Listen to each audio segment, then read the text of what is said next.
Hello, good morning. Ito po, unboxing po tayo ngayon. I-unbox natin yung dalawang package na kararating lang. Ang una po is yung solar power generator at yung pangalawa naman po is yung electric fan na gumagamit ng Makita battery. So, ito po, umpisahan na po natin.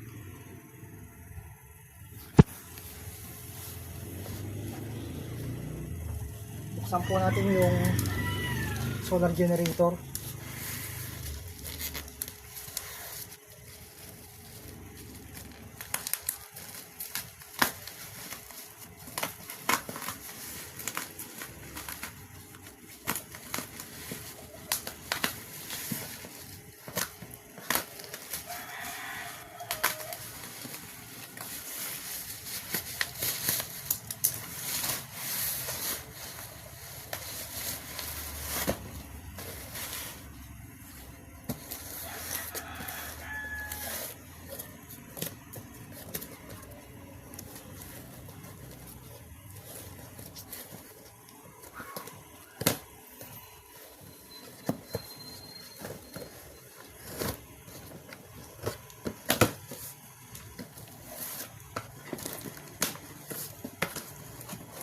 Ito po, yung solar power station o yung solar generator, may kasamang solar panel po.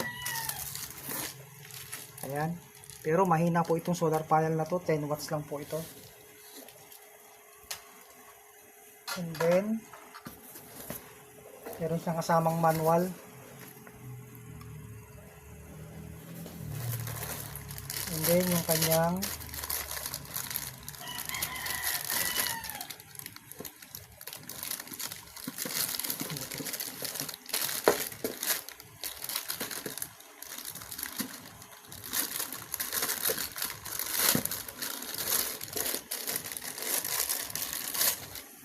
power supply po.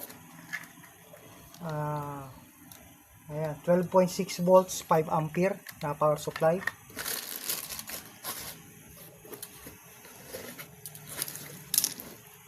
Ayan ba?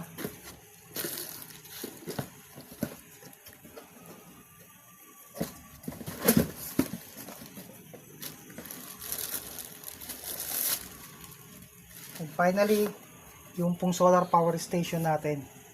Ayan. So, i-review ko po ito later para nang sa ganun po magkaroon kayo ng idea at specs tungkol po sa power station na ito. Switch on po muna natin yung power. Ibang power dito.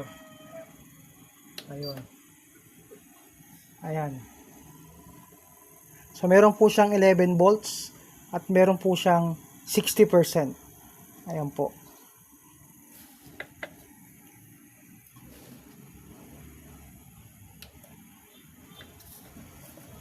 Pagkatapos naman po ng solar power station natin o yung solar generator, sunod po natin itong electric fan na gumagamit ng Makita drill battery. Ayan po.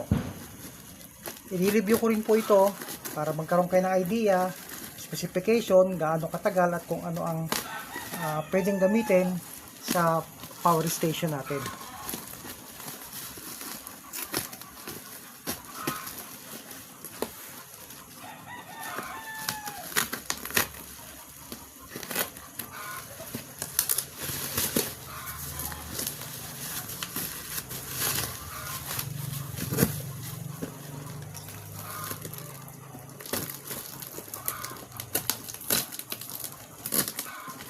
Pangit ang kanyang pagkakapackage.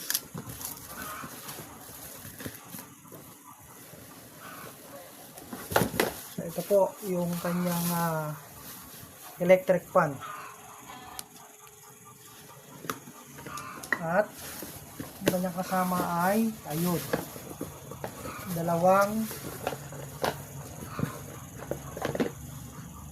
panay gas-gas na ho. Panay gas-gas na itong isa. Makita drill battery po. Okay, lithium ion po itong battery niya. At kasamang charger. Okay, test po natin kung gumagana.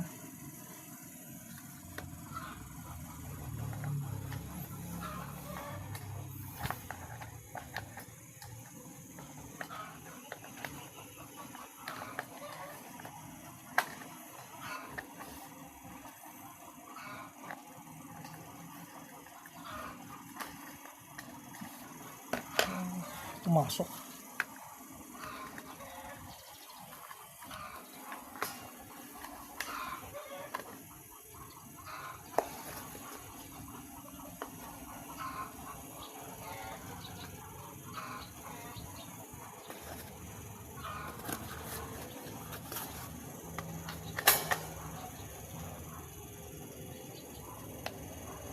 Number 1.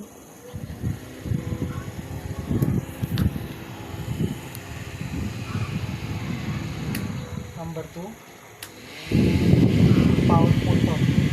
Ayan, reviewin po natin ito kung gaano katagal siyang pwedeng gamitin. So, hanggang dito na lamang po muna, and standby po sa ating equipment review later on.